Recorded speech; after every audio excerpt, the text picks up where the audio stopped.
And this allows us to not only test that out real time, we can literally import that same stack over onto our ASIC because the fundamental elemental unit or the compute unit and the architecture stays the same. What you're really boosting on the custom silicon are the massive amount of specs because you get to go to the latest process node. You get to do real new memory architecture and technology, and then you can really drive memory capacity and bandwidth up. So that's kind of our goal. And then lastly, what I'll say to just one point add, it also helps with getting investments because you can really prove out your chip works to customers and so on.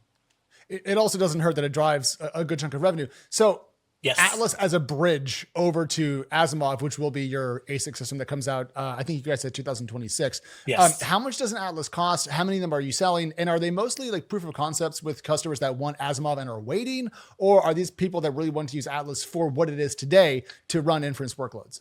Yeah, so we have now booked revenue. Oh, sorry. So when I said booked, it means it has not converted into revenue because we have to produce and Yeah, ship it yeah, to yeah. them. But we have now booked in tens of millions of dollars for Atlas systems. So as we said, gives us real revenue. Yeah. And the big part here is that the people that are buying today are basically two major things. One is they're buying because the system already performs and gives them enough of a performance leverage for their use cases that they're thinking, okay, this is worthwhile investment to get my return on capital in Yeah. 18, 24 months. That's kind of the time period.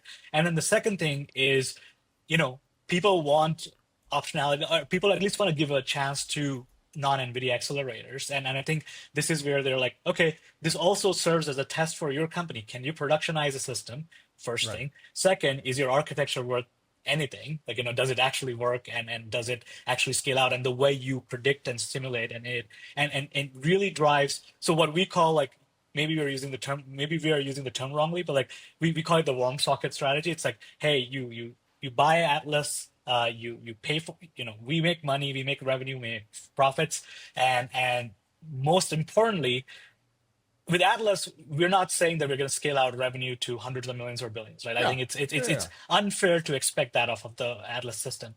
But what we really want is the customer list that will spend that much money on the Asimov and Titan system, and that's kind of how we really approach it. So we call it the warm socket kind of approach there. Well, no, I really appreciate it. It's always good to see a company that has a vision, not just for their first product, but their second and their third. I mean, I mostly prepped on Atlas and Asimov Titan. I was like, that's going to come later. We'll talk about that next year.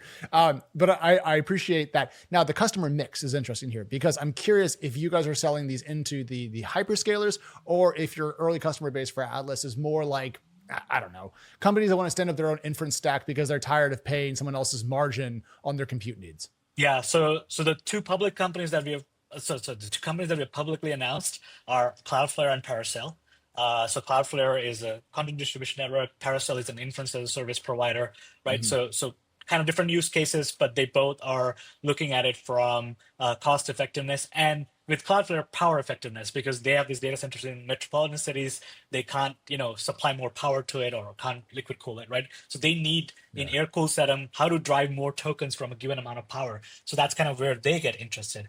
In terms of other customer bases that we have not announced, it is a mix of a neo cloud, a hyperscaler to your point, and we'll announce that in due time and in coming months as we So get to it. Lambda or a Core Weave, and then an AWS or an Azure, just to put some names to the categories that you're describing. I'm not saying those are the actual customers. Correct. I'm just trying to explain to people. Yes. Yeah, to the categories, and then also we're now starting to get some traction in the financial trading ecosystem, right? So That that's makes kind a of lot of where sense to me.